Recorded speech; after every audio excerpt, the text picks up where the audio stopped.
Audio Jungle.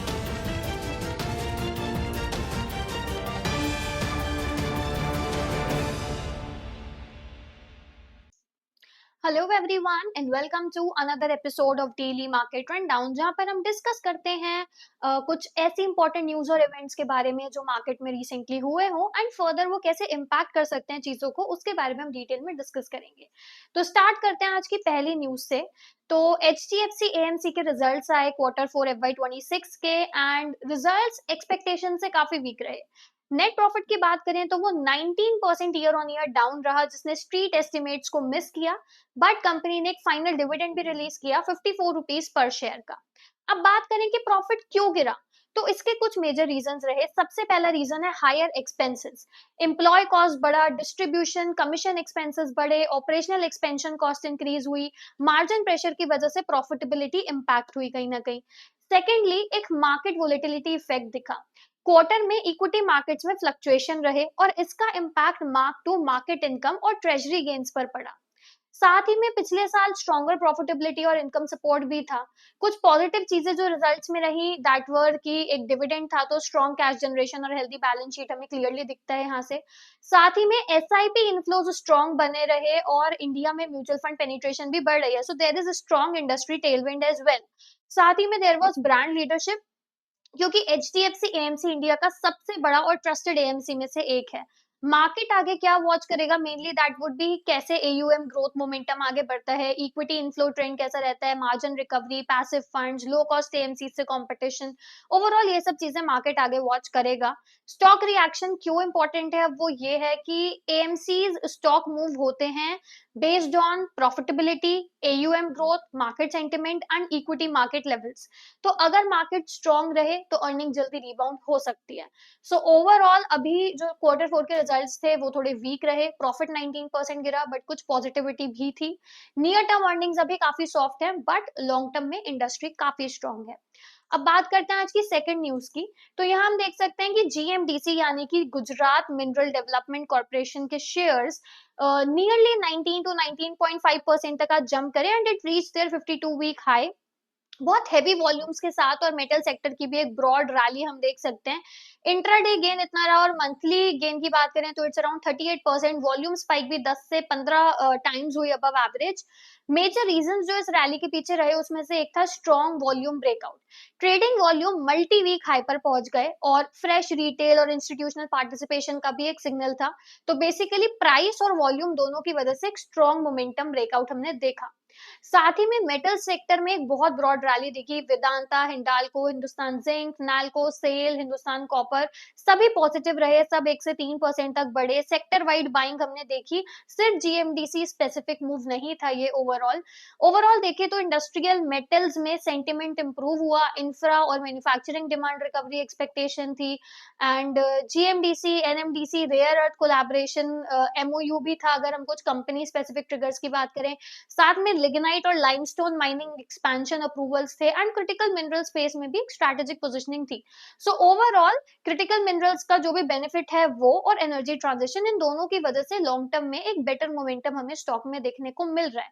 साथ में stock पहले करेक्शन फेज में था, अगर हम थोड़ा टेक्निकलिटी की तरफ जाएं तो अब ब्रेकआउट के बाद एक शार्प रीरेटिंग हो रही है। सो लेट्स सी कि आगे क्या होता है। अभी जो रिस्क साइड है वो ये है कि 15 से 20% का एक सिंगल डे जंप अक्सर थोड़ा वोलेटाइल हो सकता है, प्रॉफिट बुकिंग का शार्प पुल बैक भी आ सकता है। कुछ स्ट्रॉन्ग फ्रेश अर्निंग ट्रिगर्स नहीं है, तो मेनली एक मोमेंटम ड्रिवन रैली हम यहाँ पर क्लियरली देख पा रहे हैं। अब लेट्स सी कि आगे ये रैली किस डायरेक्शन में मूव करती है।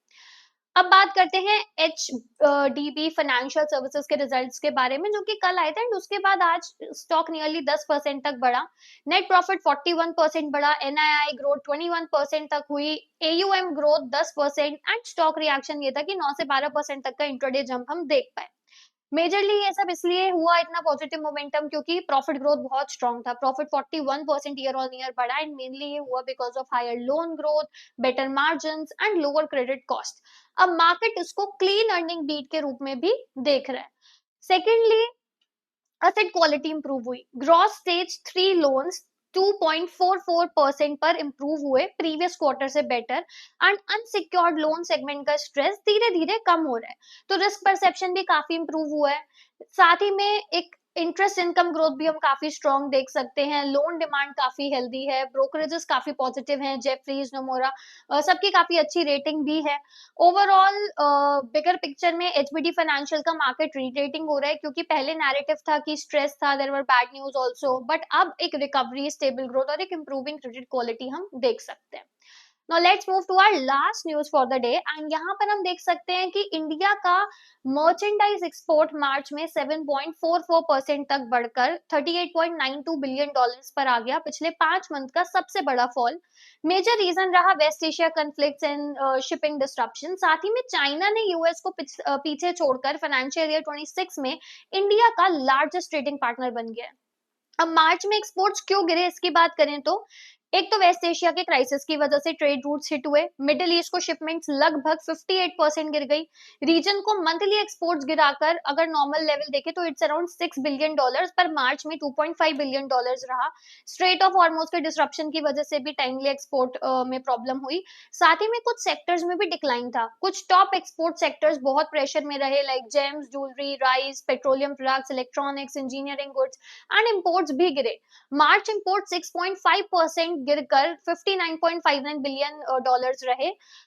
कम बाइंग हुई क्रूड ऑयल और गोल्ड में। ट्रेड डेफिसिट भी घटकर 20.67 बिलियन डॉलर्स पर आ गया, which is the 9 month low. Overall China ने यूएस को ओवरटेक किया फाइनेंशियल ईयर 26 में। चाइना इंडिया का सबसे बड़ा ट्रेडिंग पार्टनर बना, with total trade off 151.1 billion dollars, and China के साथ इंडिया ने इंपोर्ट किया 131 बिलियन डॉलर्स का, which is a growth of 16%, and export किया 19 बिलियन डॉलर्स का, which is a growth of 36%। तो बेसिकली इंडिया का चाइना के साथ डेफिसिट बढ़कर 112.16 बिलियन डॉलर्स हो गया, और यूएस के साथ जो ट्रेड थी उसमें इंडिया को यूएस के साथ 34.4 बिलियन डॉलर्स का ट्रेड सरप्लस रहा। ओवरऑल अगर हम देखें तो ये डेटा अफेक्ट करेगा कुछ सेक्टर्स को नेगेटिवली, जो कि एक्सपोर्ट कंपनीज हैं, टेक्सटाइल कंपनीज हैं, shipping, logistic, auto ancillary exporters हैं, बट पॉजिटिव रहेगा for gold importers and OMCs अगर क्रूड वीक रहा तो।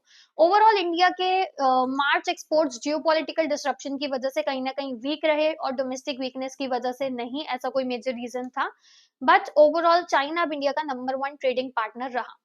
So overall, these were the 4 news we needed to cover for today's video. I hope आपको ये updates समझ में आए हो, and overall how all these updates can impact further all and bring changes. And thank you so much for watching. अगर आपको video अच्छा लगा हो, so do not forget to like, share our channel and subscribe to our channel as well. And I'll be back with another video and another important market picks.